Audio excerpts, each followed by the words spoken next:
Fala pessoal, tudo bem? Estou aqui com a Jaque para mais um episódio do podcast Fazer Diferente Faz Diferença.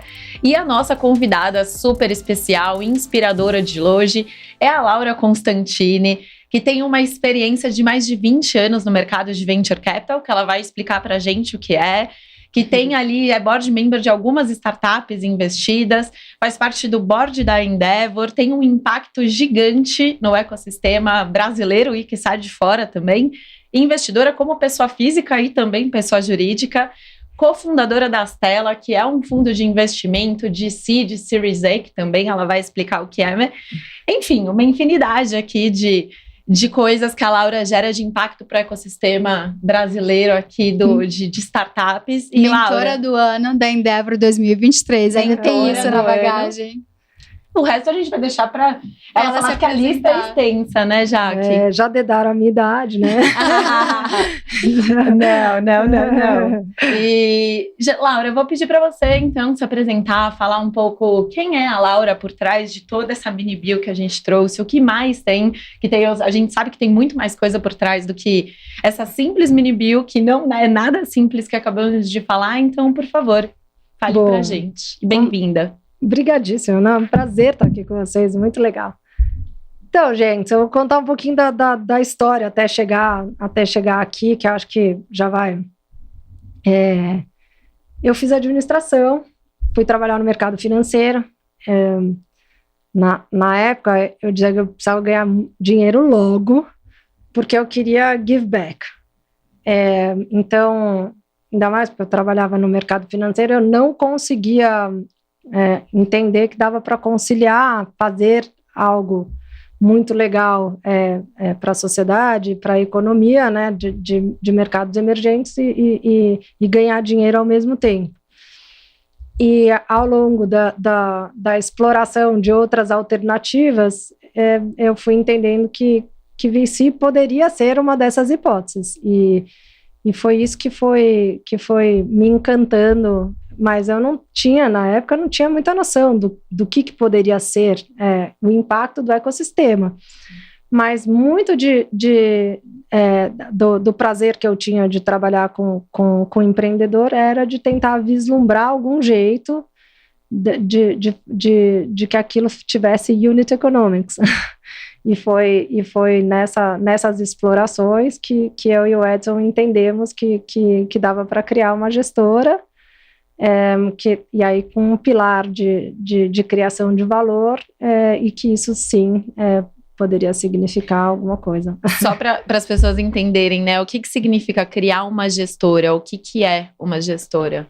Então, uma gestora é um conjunto, né, de pessoas dentro de um arcabouço regulatório, que a CVM aqui no Brasil, que é a que regulamenta a atividade de quem investe ou de quem investe recursos de terceiros.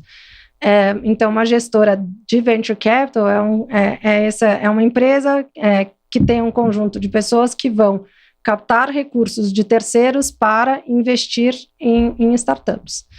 E na época, era 2008.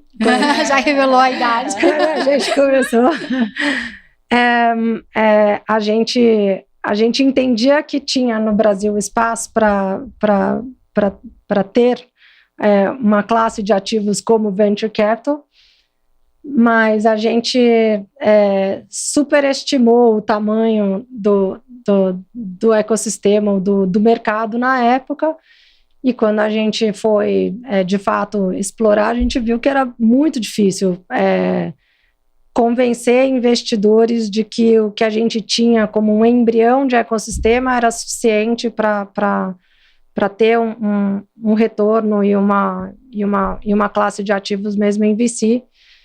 E essa dificuldade inicial, a gente captou zero de dinheiro. Tinha muita gente curiosa, mas com interesse de fato baixíssimo. Então a gente acabou tendo o primeiro veículo, a gente investiu com grana nossa para poder mostrar a viabilidade desse modelo de negócios ou de classe de ativos ou de investimento no Brasil. Uhum. E aí sim, eventualmente, fazer gestão de recursos de terceiros num futuro. Então, foi por conta desse primeiro percalço, o fracasso inicial de fazer fundraising, que a gente acabou, primeiro, dobrando a aposta em ter um posicionamento de criação de valor, ou seja, porque o que a gente precisava, então, era provar que a gente fazia diferença para um grupo de empreendedores, dado que a gente não tinha recurso, ou tinha pouquíssimo recurso para investir, né, que a gente investiria recursos nossos. Então, e que seria este diferencial que provaria que a gente tem como originar boas oportunidades, ajudar esses investidores e depois fazer saídas para fazer a roda girar. E, de fato, o primeiro fundo, que foi o Journey 1, que foi esse que a gente investiu com grana nossa, a gente conseguiu fazer isso e conseguiu fazer num período mais curto de tempo, até pela imaturidade do mercado. Então, ao invés da gente ajudar as empresas a fazer próximas rodadas, como não tinha próximas rodadas, não tinha mercado, a gente ajudou várias delas a vender, ou serem vendidas. E isso, então, acelerou esse ciclo, chamou a atenção, porque a gente foi uma das primeiras gestoras a ter o ciclo completo de venture capital no Brasil, entre ter o recurso que era nosso, entreter empreendedores, selecionar, investir, criar valor e sair. A gente foi uma das primeiras, fizemos num espaço de tempo menor, e aí fomos para o segundo fundo, que era o Journey 2. Quanto que o Journey 1 teve de grana? 5 de reais. 5 milhões de reais. E aí Ousado, mesmo assim, com grana própria, você pensar que foi uma coragem grande, né, de colocar uma grana própria nesse montante. Acreditar muito, né? Acreditar muito na tese. Total. E foi isso, assim, era realmente inclusive quando a gente conversava com alguns investidores, alguns que, principalmente gringos, que tinham mais noção, assim, do que era aquilo, eles falavam que eles prefeririam investir em fundos maiores, com a participação dos GPs, investidores menor, porque eles preferiam assumir que a gente tomaria mais riscos, tendo mais participação de recursos de terceiros do que nossos, porque isso fazia parte da tese de investimento deles. Eu já acho que o skin in the game é fundamental, e acho que não sei, tenho muito essa visão de que a gente não deve fazer com o dinheiro dos outros que não varia com o nosso, mas tinha gente que falou pra gente que a tese era essa, que gostaria que a gente tomasse mais risco, e que para isso, para eles terem convicção de que a gente tomaria mais risco, queriam ver menos skin in the game da nossa parte. Quase que contrassenso, né? Total. E qual foi a primeira investida? Primeiro negócio, assim, que vocês chegaram lá, acreditaram e falaram, vamos. Tiveram alguns que a gente começou a testar o modelo de criação de valor. Então, eu não me lembro qual foi o primeiro que a gente colocou o cheque em si, mas a gente começou a trabalhar com o Portal Educação. Foram quantas investidas? Desses 5 milhões?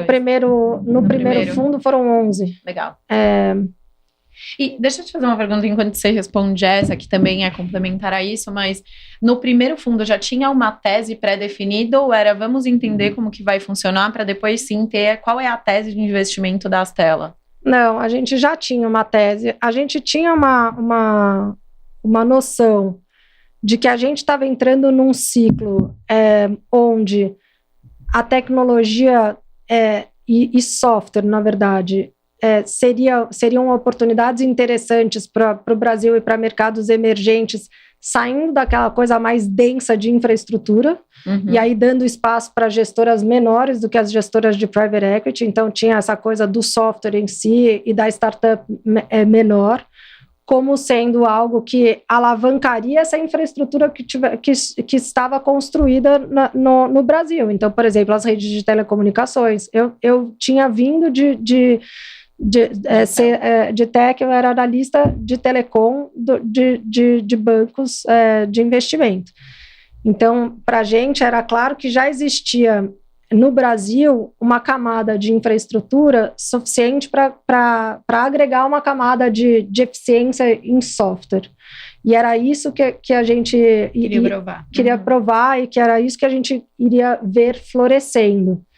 E de fato, né, era o começo do software as a service, como em cima das redes de internet e tal. E o Portal Educação era um software também, né? O Portal Educação era uma plataforma, que eles faziam cursos online e cobravam como se fosse uma mensalidade para as pessoas acessarem e fazerem... Era desde uma plataforma parecida, talvez, com a Hotmart, só que tinha essa coisa da recorrência, da mensalidade, e eles tinham também, no final, feito um acordo com uma faculdade para que parte de um dos cursos, eu não me lembro se era de graduação, se era de pós-graduação, pudesse ser feita à distância. Era o começo da educação à distância, e o governo tinha acabado de regulamentar, então uma parte da carga horária foi criada pelo portal, e tinha lá uma área dentro do Portal Educação. Então essa era a tese. E depois a gente vendeu para o UOL, dentro daquela estratégia do UOL de consolidar e de criar o UOL Educação. Muito legal. Que tiveram algumas empresas que eles acabaram comprando. Aí teve a Ciatec também, essas foram que a gente de fato investiu e acabou, mas entre testar a tese e ir mentorando e engajando, tiveram muitas. A Ciatec foi outra empresa que a gente teve saída bem sucedida, era Cloud Computing na veia, foi vendida para o UOL na sequência que eles compraram a Divel.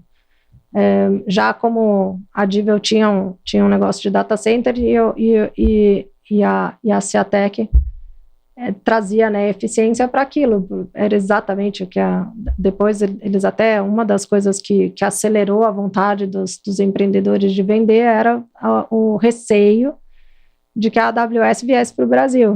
Foi antes da AWS vir para o Brasil. Vocês, como um todo, foram visionários, né? Não só em ter estruturado a tese, mas as empresas que já estavam trabalhando nessa tese conseguiram antecipar a tendência, né? E eu acho que um grande diferencial, né, que não só eu que acho, mas o ecossistema inteiro, é justamente a participação de vocês, dos co-founders da Astela ali no dia a dia do empreendedor, né? Todo empreendedor que é investido pela Astela, ele sempre fala que ter a participação, Laura, Edson, no seu dia a dia para conectar, para dar mentoria, vocês realmente ajudam ali, não só com o money, mas com o smart money, para ele chegar num outro patamar. Isso faz toda a diferença, né? Tem fundo que não faz isso. Faz diferença. Fazer diferente faz diferença, exato. E era o jeito que a gente sabia que operar, a gente tinha, né? E também Exato. de aprender, né, sobre os diversos modelos de negócios, porque e sobre as dores, né, no fundo, assim, o que é que todas as startups têm de mesmas dores, né, pensando no time tech, nos CTOs, que muitos falavam, né, o quanto vocês também contribuíam até com isso, nível de senioridade que você tem que contratar, em qual momento que você contrata. Então isso é muito legal, é um valor que não dá nem para tangibilizar, né? Conta pra gente, assim, um pouco dessa trajetória de lá pra cá. São 16 anos, né? Foram 16 anos, desde que a gente começou a Astela, 16 anos. Então, essa é uma coisa muito legal, porque esses empreendedores que a gente investiu no começo, eles eram realmente únicos, assim, no sentido de que tinha muito ceticismo em relação à atividade empreendedora. Então, ou a pessoa tinha muita convicção de que aquilo ia poder gerar alguma coisa, ou então era muito fácil ele acabar com a vida dele com uma empreitada como essa que não desse certo. Primeiro porque foi melhorando muito a proteção dos founders no caso de falência, por exemplo. Então, a lei de falência foi uma coisa muito importante para ajudar o empreendedorismo, para ajudar quem de fato toma risco nos países e no Brasil. E a outra coisa era essa coisa do... Hoje, o conceito de software as a service, de infraestrutura as a service, é um negócio que é recente, na verdade. Então, essa coisa de você conseguir construir uma startup usando pedaços de tecnologia dos outros, que acelera demais, é também algo novo. Então, ninguém tinha muita noção de que isso era possível. E foi se tornando cada vez mais possível, né? Hoje o stack de tecnologia de uma startup, para ela começar, é quase que realmente um quebra-cabeça que você vai plugando, tem as APIs e tal. Na época não tinha nada disso, então muitas coisas tinham que ser construídas, o cara tinha que ter uma vontade, um conhecimento e um apetite para risco enormes, e não tinha dinheiro, era ele e o que ele tinha lá de recurso próprio, e era isso. Então, assim, é quase que ninguém pensava que aquilo poderia não dar certo, na verdade, porque se não desse certo, era o dinheiro dele, a família dele, tudo. Exato. Então, ali era uma coisa meio binária. Sobrevivência. Então, ou era o cara que tinha muita convicção do que ele podia fazer e de que aquilo podia dar em alguma coisa, ou era aquele cara que já tinha tentado de tudo na vida e que só restou que uma das poucas alternativas era o que ele estava fazendo ali, de tantas coisas que ele já tinha tentado e não tinha conseguido. Então, eram esses os dois perfis que tinham. E aí, então, a nossa... Como é que a gente escolhia entre o cara que tinha muita convicção e aquele cara que já tinha, de fato, né, o fail fast, talvez, o cara que já tinha tentado um monte de coisa que talvez pudesse ser agora a chance dele de acertar ou qualquer coisa assim. Então, foi aí que a gente começou a mergulhar nos modelos de negócios, mergulhar na jornada empreendedora.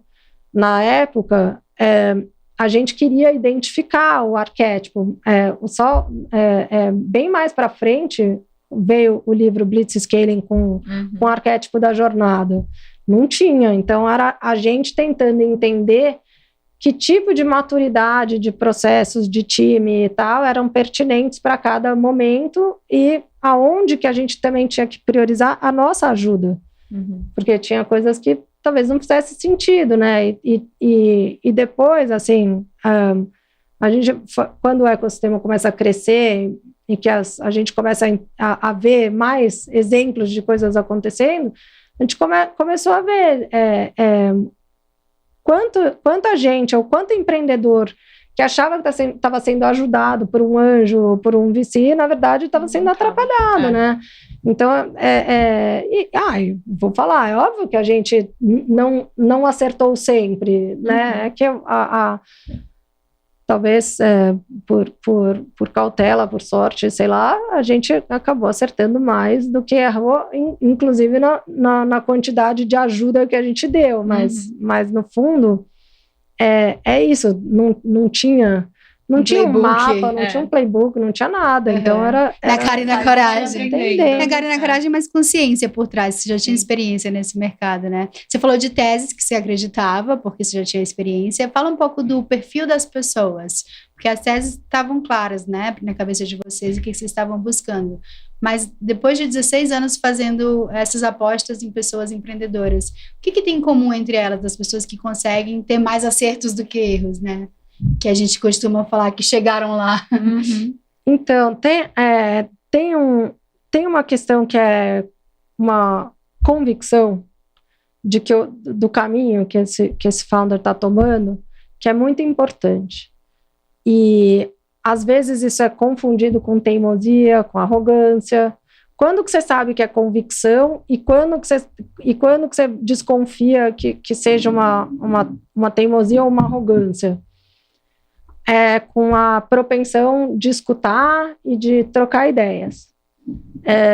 e de ir buscando, mesmo que não tenha necessariamente os argumentos naquele momento, mas aí de buscando os argumentos e de ser intelectualmente honesto para falar, putz, esta resposta eu não tenho, eu não sei agora, mas tudo bem, não preciso saber tudo da minha jornada sempre, essa é uma hipótese que eu em algum momento ainda vou provar, ou qualquer coisa assim, e ótimo. Então esse é um perfil que é muito legal, porque ele dá espaço para que as perguntas, os questionamentos, a sua, aí depois de anos e anos, a sua experiência de outros modelos de negócios, outras experiências com outros founders, acabem agregando as outras jornadas também.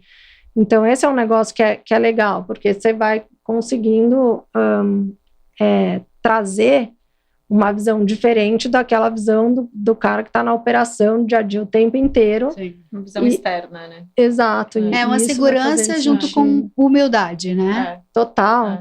A humildade de ouvir, de ponderar, e a convicção, ou a busca, a construção por aquela convicção passa por ser honesto no sentido de, cara, talvez eu não saiba, talvez eu realmente esteja errado, mas eu vou buscar aqui a resposta e se eu tiver errado, melhor eu descobrir logo. Então isso, e aí sim, putz, como é que usa o recurso, né, de um VC para descobrir aquilo? Aí o que a gente já viu, outros founders que já passaram por coisas parecidas, o network que a gente tem de investidores e o que a gente conhece das cadeias de valor. Então, essas trocas que são legais e que acabam enriquecendo. Acho que falando também, né, de acertos e do que pode dar de errado nas startups, uma coisa que até muitas das nossas convidadas que foram founders trouxeram de dores ou de momentos da sua jornada foi de briga de sócios, né, que acontece muito e de duas uma, ou a startup continua só com um deles ou a startup fale, né, e a causa de maior morte das startups é justamente isso. Vocês têm algum tipo de alinhamento, de conversas constantes para entender se esses founders eles continuam alinhados ou algum tipo de...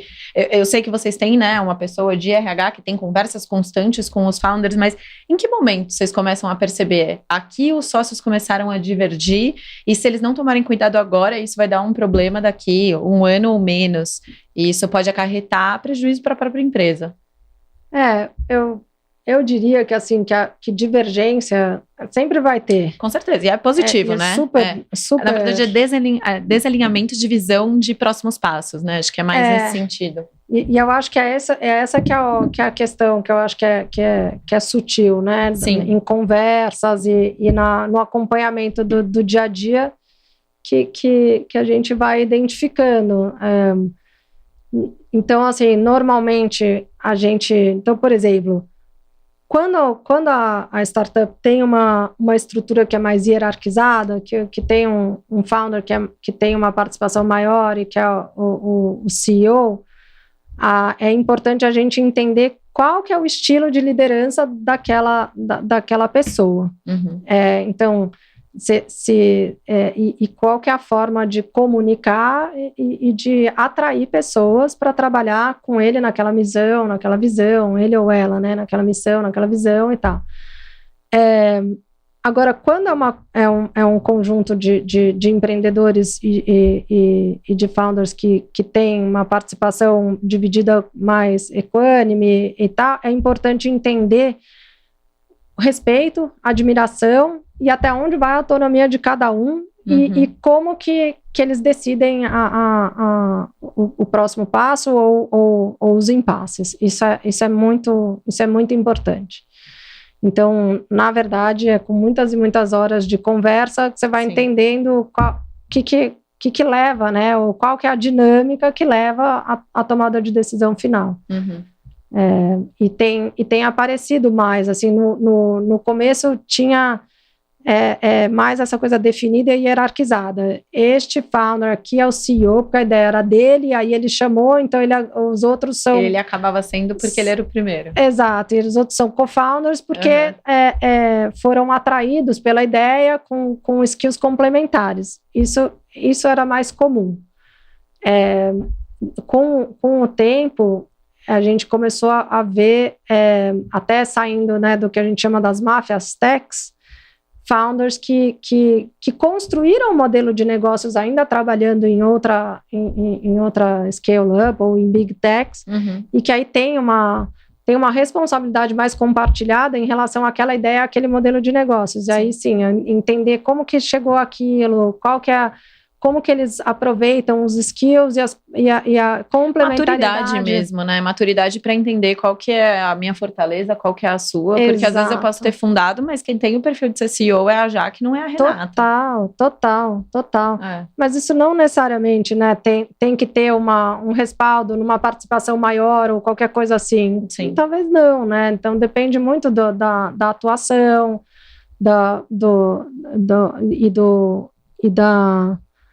e da responsabilidade ou da relevância na concepção daquele modelo de negócio. E eles ouvem muito o investidor nesse sentido, até de vocês darem esse toque para os founders, porque às vezes é uma conversa sensível para eles terem entre eles, e tendo o seu próprio investidor dando esse feedback, né? Olha, estou percebendo aqui que a Jaque tem mais perfil de ser CEO do que a Renata, né? Vocês não topariam a gente fazer uma mudança? Vocês têm esse papel também? Vocês, a Stella, né? A Stella tem esse papel?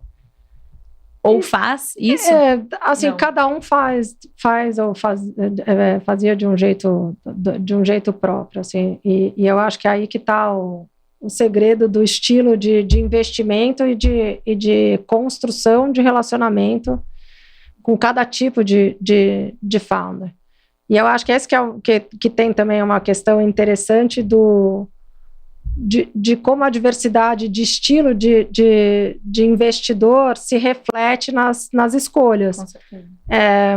Porque tem muito a ver com a forma com que você se comunica e troca com os founders. Então, essas conversas, elas dependem muito do estilo do founder que está do outro lado e do estilo de como você propõe uma conversa como essa. E aí, por exemplo, a gente passei por uma questão parecida. Então, eu investi numa das empresas que eu investi. Tem um conjunto de founders que cada um tem as suas atribuições, as suas responsabilidades muito bem definidas, e não tem nenhum deles é alguém que toma as decisões sozinhos ou que dá a última palavra em nada.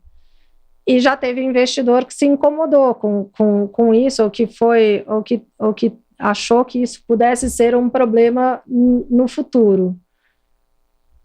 E aí tem a questão de visão de mundo, né? Você achar que isso não vai dar certo, você fala pro cara que isso não vai dar certo e eles nasceram assim e forçar eles a criar uma dinâmica diferente entre eles por causa de uma percepção, uma visão, eu acho que é um problema. Mas tem muito investidor que faz isso, fala, não, eu acho que isso tem que ser assim, e se não for assim, não vou investir. Então, mas aí eu acho que também entra a responsabilidade do founder de saber que fundo ele quer com ele, que pessoas ele quer investir. Porque é uma decisão mútua, né? Não é só o investidor que está escolhendo, o founder também tem que se colocar nesse papel de escolha. Total. Quem que eu quero do meu lado aqui me aconselhando, investindo, me acompanhando na jornada? No final das contas, às vezes a gente precisa tanto da grana que a gente não se coloca nesse papel de que a escolha também é minha, né? Exatamente. Vamos mudar um pouquinho para pitch, vamos falar de pitch. O que fala de histórias engraçadas, de erros, de acertos, o que mais te chamou a atenção, assim, de tudo que você já ouviu nessa jornada? Eu acho essa discussão do que atrai, né, e o que te leva a investir, isso tudo é muito interessante, porque no fundo a gente tem essa questão de o nosso processo de tomada de decisão, seja de qualquer coisa, né, do sabor do sorvete ou do investimento, ele normalmente é feito por uma parte do cérebro que não é, que não é a parte da linguagem. Né? Então, objetivar ou explicar aquilo é muito difícil. E aí, então, assim, e o que a gente precisa fazer? A gente precisa explicar, a gente precisa construir a nossa tese de investimento daquilo e explicar. Então, normalmente, a escolha é feita primeiro e depois começa a explicar e criar a tese daquela escolha. E eu acho, eventualmente, você pode chegar à conclusão de não investir, ou porque o seu processo de investigação, de criar convicção e de interação com aqueles founders, te levou a uma percepção diferente daquela que inicialmente você achou que tinha. Mas a questão toda é essa, né? Aquilo que te salta aos olhos é inicialmente inexplicável. Emocional. Exato. E vocês já investiram em alguma muito fora da tese porque saltou aos olhos? Um sorvete completamente diferente que brilhou os olhos de vocês? Então... Sim, já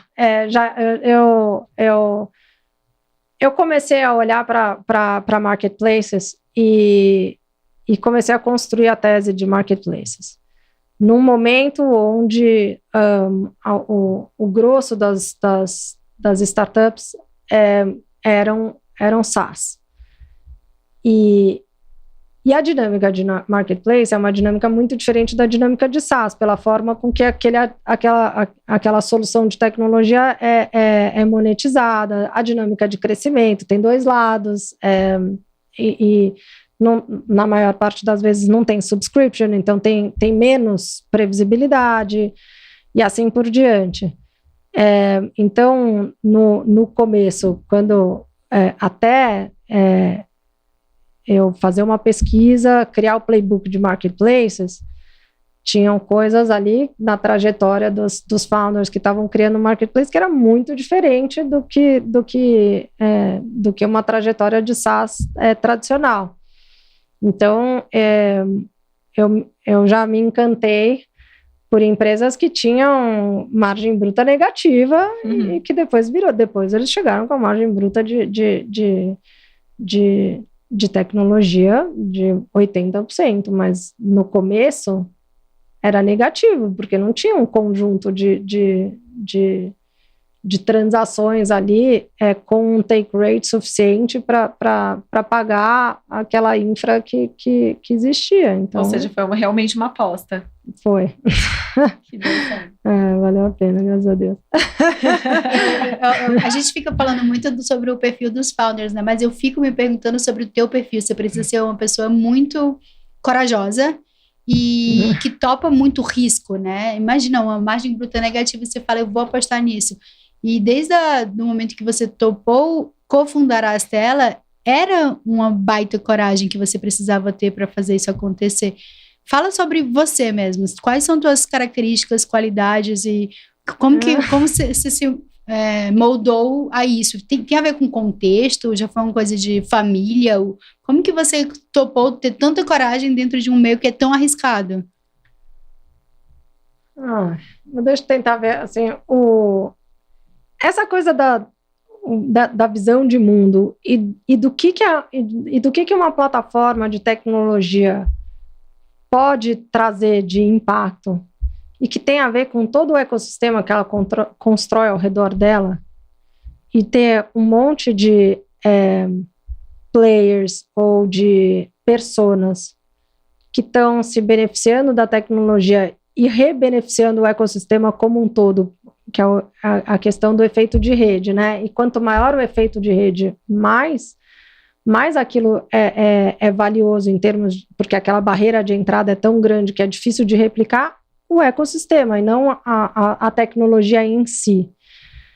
Então, e aí, quanto maior o ecossistema, mais o impacto e mais a mudança que aquilo agrega na vida das pessoas. Só que você consegue perceber isso quando já tá todo montado. E você já consegue ver isso antes dele tá montado. Aí eu vou reforçar a pergunta da Jaque. Quem é a Laura? Mas é isso que eu acho que ele é legal, entendeu? Quando eu começo a escutar o founder contando a visão, por isso que para mim a visão dele é muito importante, daí depois eu vou vendo o resto.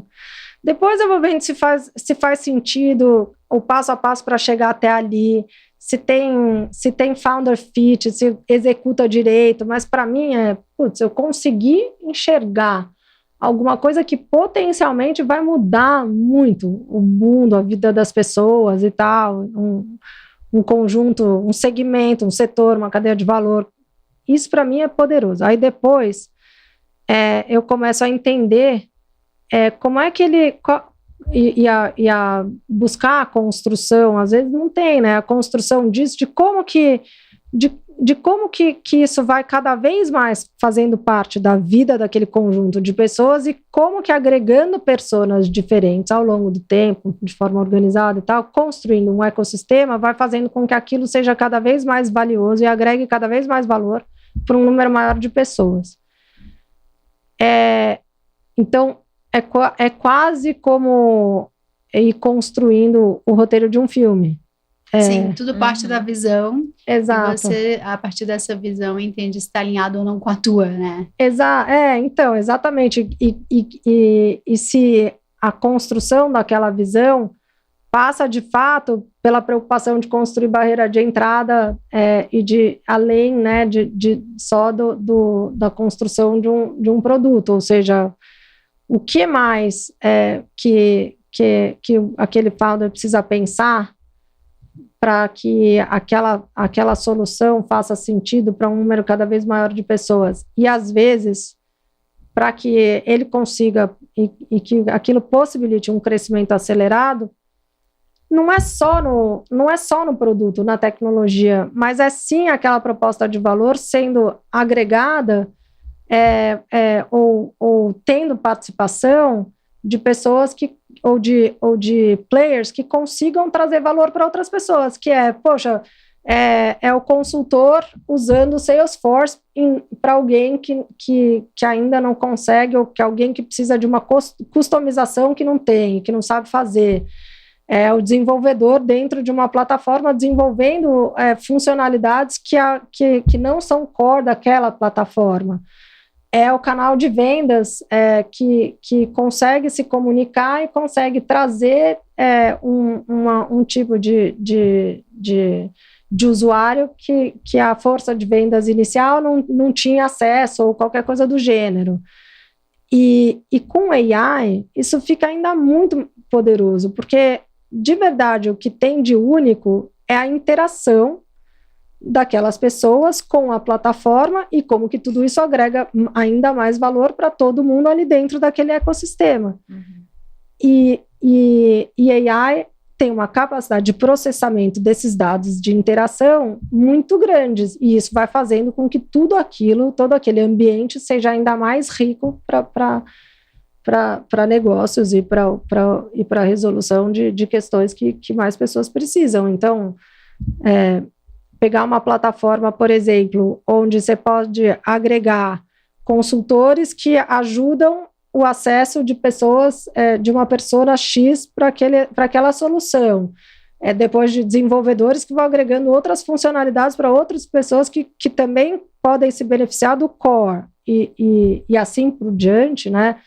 Canais de vendas, parceiros e etc., é muito difícil de replicar isso. É por isso que hoje os grandes players são verdadeiros ecossistemas. A Microsoft, o Google, a Tesla.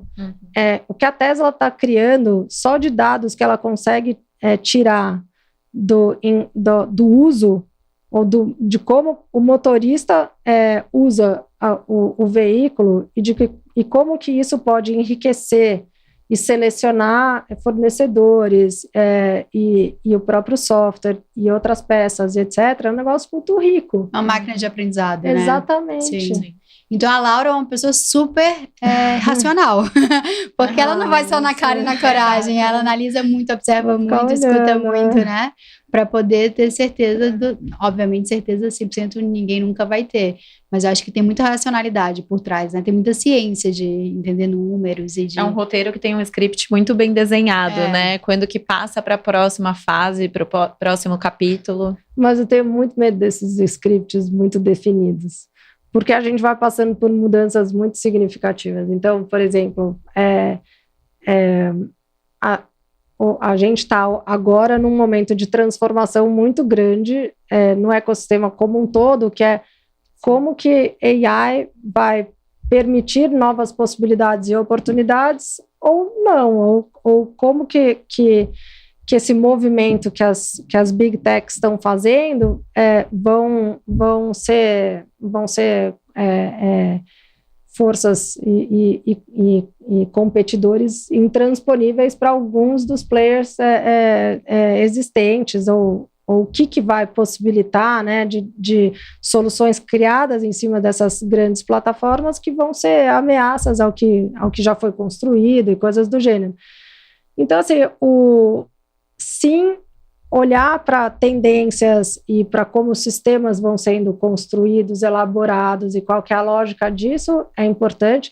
Ter algumas premissas e princípios, por exemplo, esse princípio de construção de ecossistema e de que o ecossistema em si, quanto mais rico ele for, mais tem efeito de rede, mais isso é importante, isso é atemporal, isso não vai mudar. Agora, como que tudo isso vai ser impactado, isso muda de acordo com o que vai surgindo de inovação. E aí é a fronteira entre o que tem que ser princípio e o que vai mudar, que eu acho que tem uma questão, um segredo e tem que ter um olhar diferente, né? Sim. Vamos falar de mudança? Aproveitando o gancho. Eu acho que outra coisa, antes da mudança que eu queria ouvir, que a gente não pode deixar de mencionar aqui, é Laura, mulher investidora em um mercado que ainda a gente tem poucas, infelizmente, investidoras. Eu queria que você falasse um pouco sobre isso, né? Assim, sobre sua visão de melhoria nesse sentido, de termos mais mulheres, do que você, como Laura, pessoa física e jurídica também, tem feito para a gente melhorar. Eu participo e vejo muitas coisas que hoje vocês têm feito, já que participou de um programa da Astela, de mentoria, que faz a diferença, né? Total. Então, acho que antes de entrar no capítulo mudança, só se você puder trazer pra gente o panorama e sua visão seria interessante, mesmo porque aqui a gente inspira mulheres, né? O meu objetivo e da Jaque sempre foi trazer inspiração, fazer com que mais mulheres cresçam e, enfim, se sintam empoderadas para fazer o que elas quiserem. Então é sempre legal ouvir quem tá na linha de frente. Olha, eu já pensei muito assim no porquê que tem tão poucas mulheres, ou o que acontece, né? Então, assim, é um fato que ambientes muito masculinos são mais difíceis de navegar. Então, historicamente, o mercado financeiro de investidores é predominantemente controlado ou atuado por homens. O porquê disso, eu não sei. Tem uma questão até de ciclo vicioso ou virtuoso, sei lá, e que isso acaba atrapalhando. Mas agora, por exemplo, é uma questão que é carregada gerações por gerações e ainda não mudou. A minha filha vai fazer engenharia da computação, ela entrou agora no INSPER. E na classe dela tem muito menos mulheres do que homens. Então tem uma escolha logo de cara, assim, da profissão, e que tem a ver, né, com acesso, com entendimento de tecnologia e tal, que já tem uma pré-seleção. E aí como eu tenho duas meninas, já fui estudar também, entender o que acontece na escola e na pré-escola. Tem algumas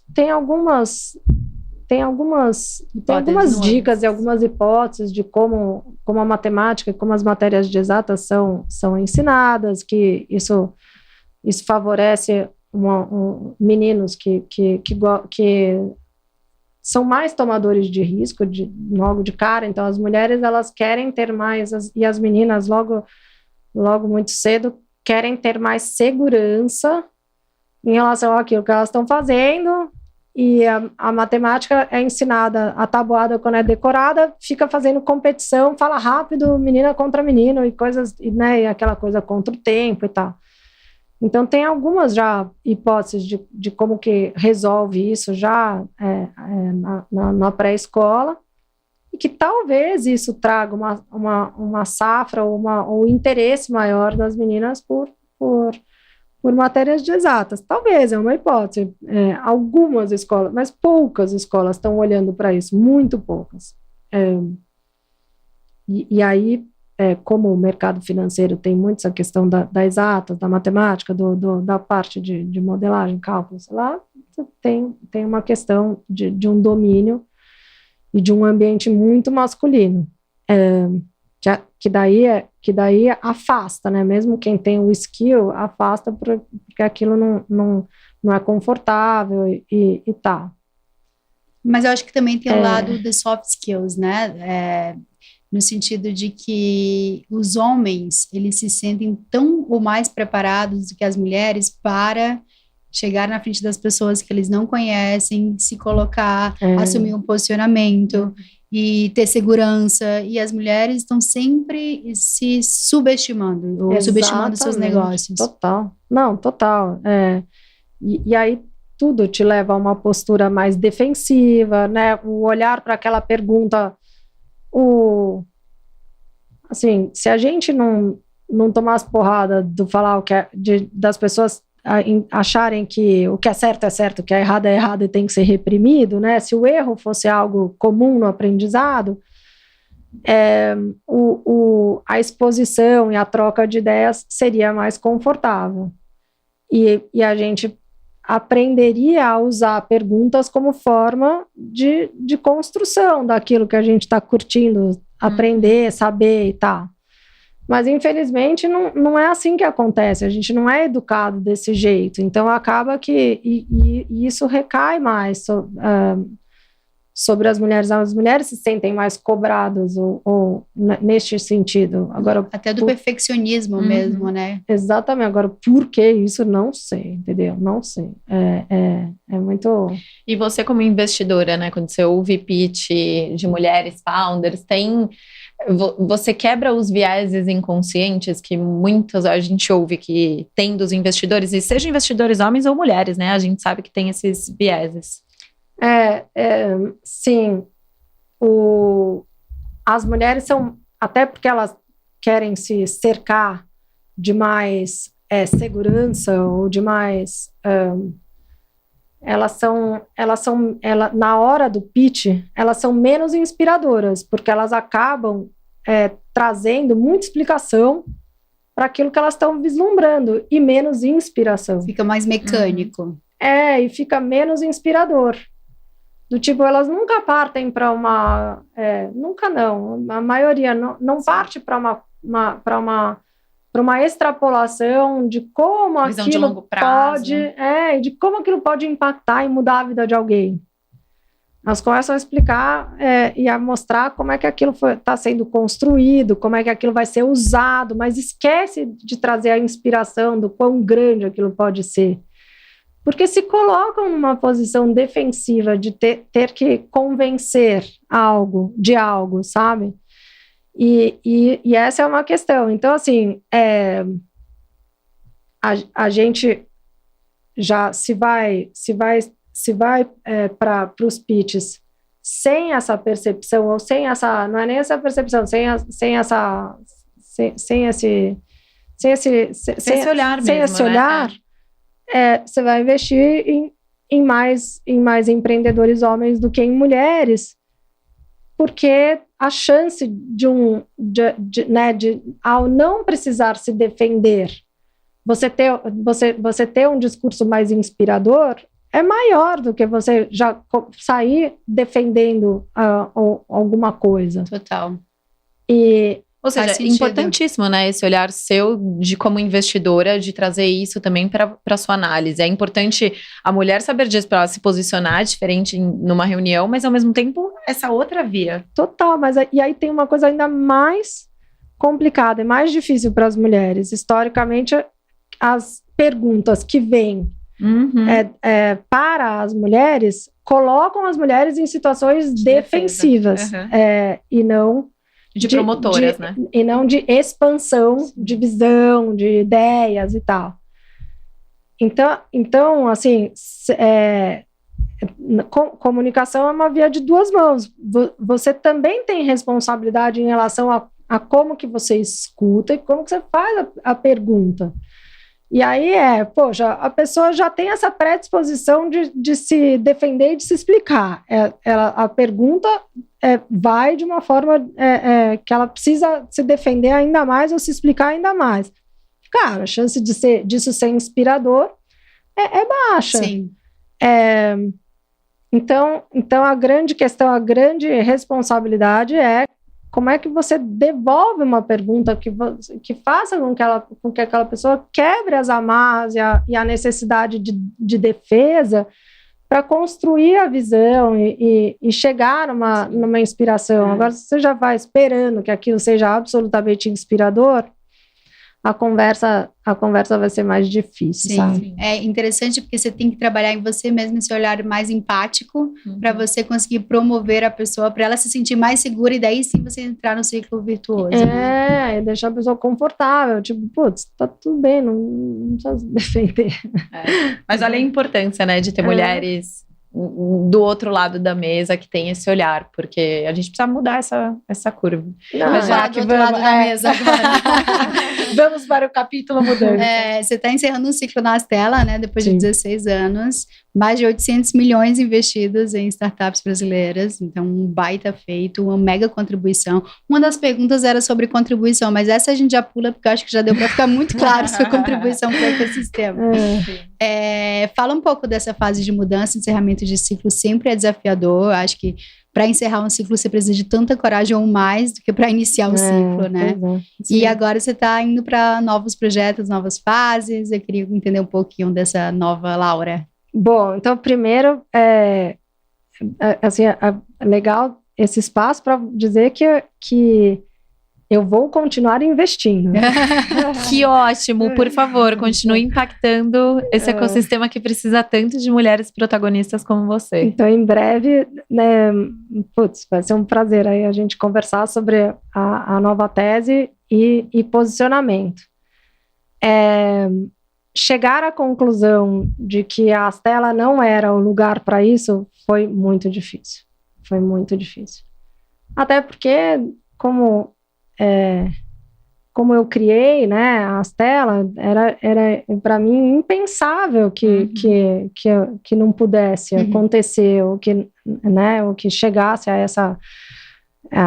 essa conclusão de um terreno infértil. Porque você olha e fala, putz, mas como que eu criei essa infertilidade? Então, né? E então você passa por aquelas fases da negação, da revolta e depois da aceitação e entre, né, a revolta e a aceitação tem aquele impulso de que você tem a revolta destrutiva e a revolta construtiva, né? A revolta do que, putz, dá para fazer diferente? Então tá bom. Então, se não vou fazer de qualquer jeito, né? E não sair destruindo tudo. Porque são dois momentos e duas atitudes. E aí, então tá bom. Não dá. E aí, como é que eu aproveito tudo isso que eu tenho, que eu construí, e entrar em contato com tudo isso, né? O que toda essa trajetória significa para alguém que está começando uma nova jornada como eu? Então, tem ativos, né? E tem gaps. Então, putz, eu fiquei muito feliz e muito surpresa com o respeito das pessoas e a genuína curiosidade do que eu queria fazer e de vontade de participar, de saber, então eu tive muito mais perguntas defensivas, muito menos perguntas defensivas do que expansivas do que eu esperava. E isso foi muito legal, porque eu, na minha cabeça de mulher, achava que eu ia ter que me defender e falar e defender. E eu não precisei. Que bom. No momento em que eu mandei a carta, né, explicando o que era um final de ciclo e que eu entendia que ainda tinha muito para fazer e que eu queria construir um espaço mais fértil, mais propício para o que eu estava pensando, e dando valor, né, para toda a trajetória e tal, imediatamente as pessoas trouxeram as perguntas. Então me conta o que é, o que você vai fazer, como é que você quer isso faz toda começar. A diferença, né? Exato, como que eu posso te ajudar? Então, assim, a quantidade de gente que me apoiou e que me ajudou nessa trajetória foi muito legal. Que legal. Então, assim, no final, eu nessa fase, assim, de revolta, talvez eu sofri sozinha, desnecessariamente, porque era muito bacana que eu pudesse, né, e óbvio, assim, olhando para trás, que eu teria tido mais ajuda e mais cedo para fazer o que eu de fato queria fazer. Mas posso te fazer uma pergunta? Isolar, né? Não, mas eu queria até fazer uma pergunta nisso. Qual foi seu pensamento? Você chegou em algum momento a duvidar, assim, qual é o olhar do mercado para você, do ecossistema para você? Só caiu a sua ficha do que significa ser a Laura a partir do momento que você saiu e começou a ter essas respostas, aí que você viu toda a grandiosidade que você representa? Acho que é interessante entender como que funcionou esse processo. Então tem uma questão, né, que a gente sempre, mesmo se conhecendo muito, a gente sempre briga contra a nossa síndrome de impostora, Sim, né? Legal. Sim. Então, e num momento como esse, a tentação de falar, putz, vai ser muito difícil, eu não vou conseguir, é grande. Uhum. Porque existe uma pressão, assim, uma força gravitacional em relação ao status quo e ao não mudar, que passa por atitudes próprias e passa por atitudes externas, que é aversão ao risco. A maior parte das pessoas são muito aversas ao risco, e a hora que elas olham, mas olha tudo que você construiu, você vai largar?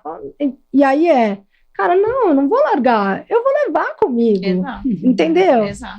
Mas assim, a hora que você olha essas perguntas, você vai largar, até você falar, cara, não vou largar, você tá achando que você vai largar, né?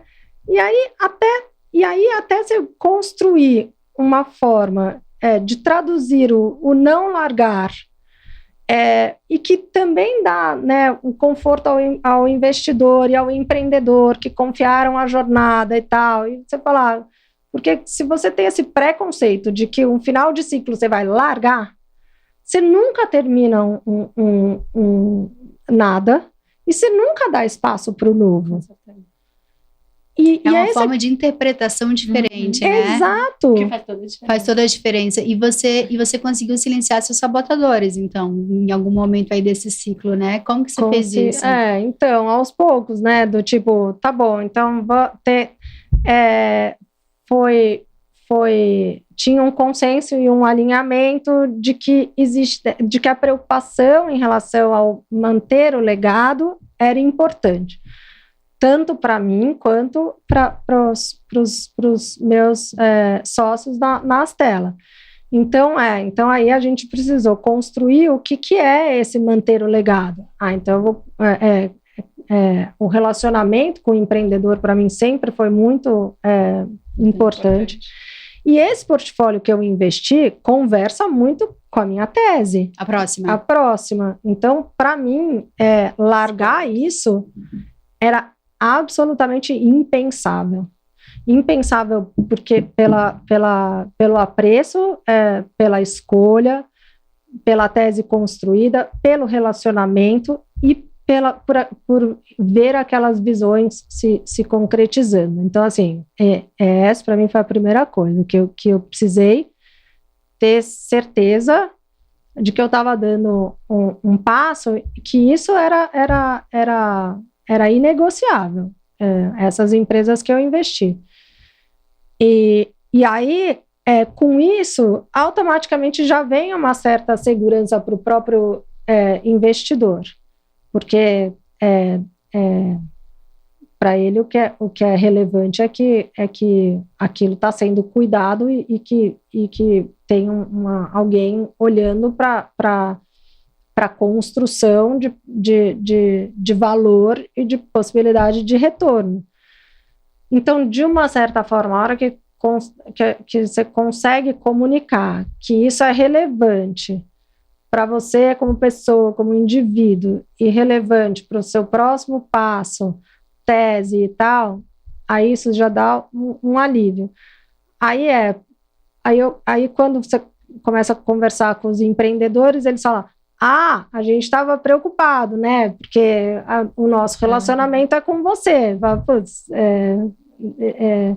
e aí todo o carinho e tal que vem disso, então isso também foi muito legal. Isso ajuda a silenciar o ruído interno, né, de insegurança. Exato, e aí a hora que você fala pro empreendedor, relembra ele, eu investi com essa tese, isso faz parte da minha visão de futuro, isso faz parte da minha próxima tese, ele entende que tem ali uma torcida enorme para o sucesso dele, entendeu? E fala, tá todo mundo alinhado numa visão de mundo, de uma perspectiva de sucesso, que é muito legal, entendeu? Sim, e como foi que você se deu conta de que você atingiu uma parede, assim, daqui para cá já não dá mais, chegou meu momento, cheguei no limite, porque eu acho que isso é um sentimento que às vezes a gente demora muito a ter.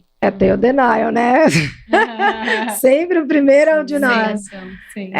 Então, foi um processo, foi bem longo, assim, não foi de uma hora para outra, muito pelo contrário, foi bem longo.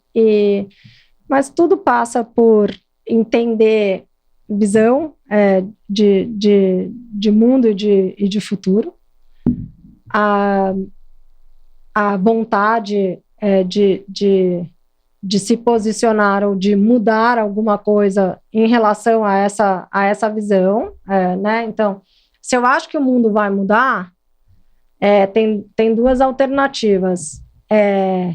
Eu entender que o que vai mudar eu não vou atuar, e vou atuar só no que não vai mudar,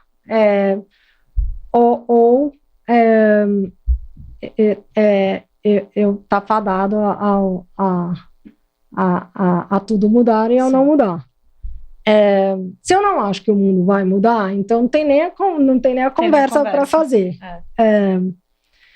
Então tinha essas duas discrepâncias do quanto que eu achava que o mundo ia mudar versus o quanto que os meus sócios achavam que não vai mudar ou que não ia impactar, e do quanto que eu achava que a gente deveria estar explorando e estudando essa nova realidade e essa mudança que eu estou enxergando que está acontecendo, que é tudo isso que a gente está vendo no mundo, né?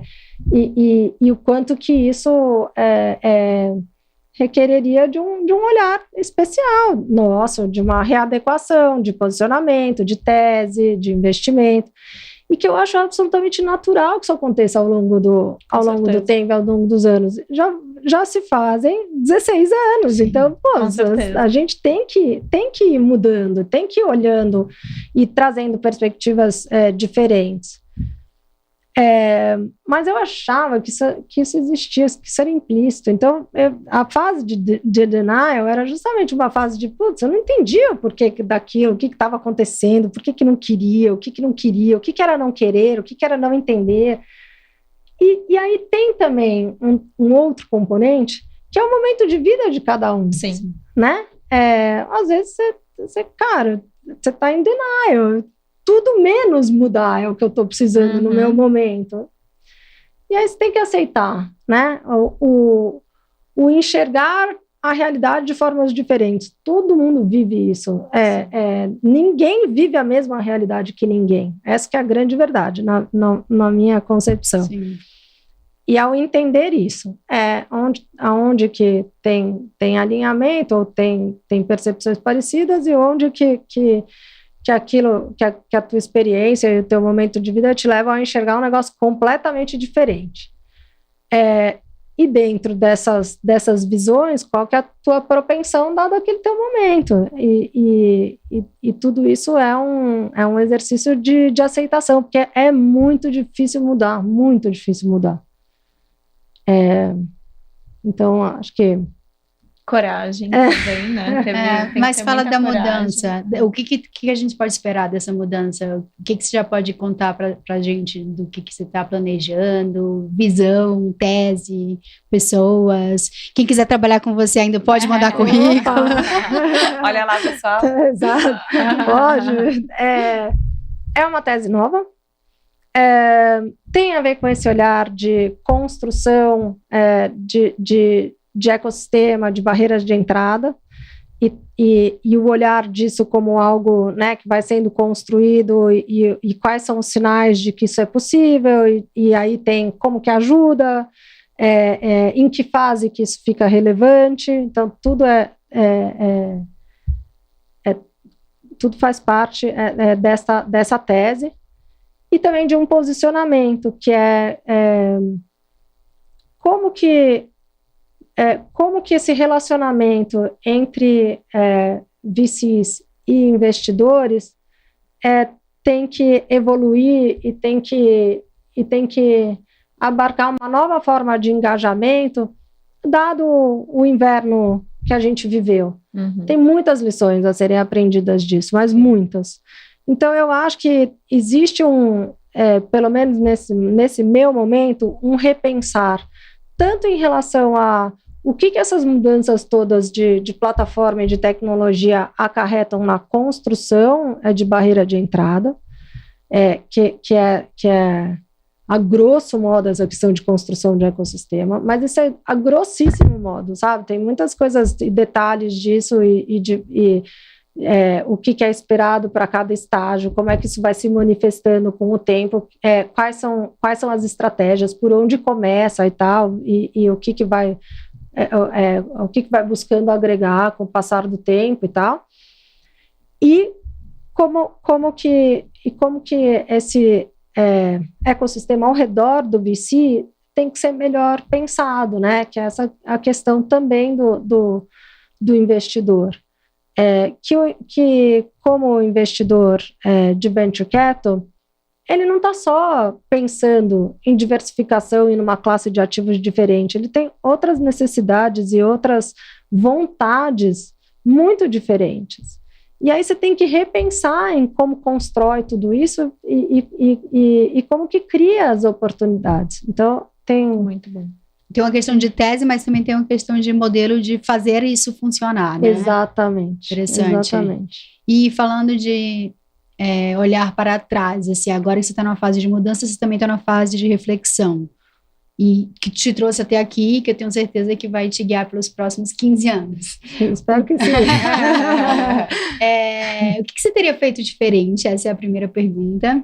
Essa pergunta é difícil. É difícil, né? E o que te motiva e o que te desmotiva, assim, nesse ecossistema? Eu acho que fazer diferente, né? O comunicar, a preocupação com o storytelling, com a inspiração, é sempre um negócio que me pega. Eu acho que eu sou pouco inspiradora. Assim, eu consigo construir relações, eu tenho amigos de muito tempo, as pessoas que confiam em mim, que eu confio de muito tempo, mas é assim, essa coisa de plantando sementinha aos pouquinhos e tal, e vai, e ajuda, e faz e tal, aí você vai contando, aí de repente as pessoas entendem e olham e tal, falam, que legal. essa coisa do comunicar e de ter um storytelling que seja muito simples e muito claro do que é, de qual que é a visão, qual que é a forma de atuação, não sei o que lá, eu ainda tô... Mas calma, só uma observação, né? Você realmente se acha não inspiradora ou que você não sabe falar de uma forma inspiradora? Não sabe se vender, né? Bom, porque senão eu ia te corrigir a palavra, você é muito inspiradora. É o comunicar, sabe? Tá. É aquela legal. coisa criar o storytelling, né? Exato. De forma e se vender, mais, né? Se vender bem. Exatamente. A gente acha que não tem que se vender, né? Mas tem. Temos que saber nos vender melhor. Então, isso, se eu tivesse pensado nisso antes, eu tava batendo menos cabeça agora. Mas, Sim, enfim. Sim. E o que te motiva e o que te desmotiva? Que te dá brilho nos olhos e o que te faz? Não acredito, que saco. Hoje me motiva muito o impacto que um ecossistema de inovação e de tecnologia tem em geral na sociedade, economia e tal. Acho que traz perspectivas de desenvolvimento econômico, social, amadurecimento das pessoas e do seu papel na sociedade, que é muito legal, é muito importante, principalmente um país como o Brasil, que tem oligarquias muito fortes. Sim. Traz uma perspectiva diferente e que traz, inclusive, mobilidade social, que a grande questão do empreendedorismo é você ter ciclos econômicos e mobilidade sociais mais rápidos, né? E isso estimula a tomar risco, estimula estudar, e isso promove um desenvolvimento enorme. Sim. Então, isso, para mim, se tem um negócio que eu acordo pensando, isso, o que a gente está vivendo tem um potencial, uma capacidade de mudança. É claro, não dá para pensar em forma disruptiva, é sempre de uma forma incremental e tal, e vai construindo, e vai vendo, mas que traz perspectivas diferentes. Sim, mesmo. tem a ver com o give back que você falou lá no início dessa conversa. Também, e o give back ser de uma forma diferente, de ser algo que está construindo e que em algum momento aquilo funciona por conta própria, que não né, e que tem um efeito de reverberar e de trazer mais pessoas e mais interesse para tudo isso de uma forma muito transformadora. Isso é muito legal. Que legal. O que ainda me aborrece é a forma rasa que as pessoas têm de pensar em diversidade. Assim, isso não só me aborrece, como me entristece, me irrita.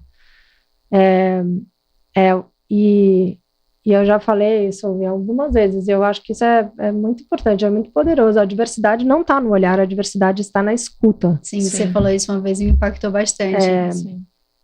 Então, enquanto as pessoas não estiverem escutando abertamente a outra, não tem diversidade. Não tem. Perfeito. Então, isso, para mim, a gente está longe ainda disso.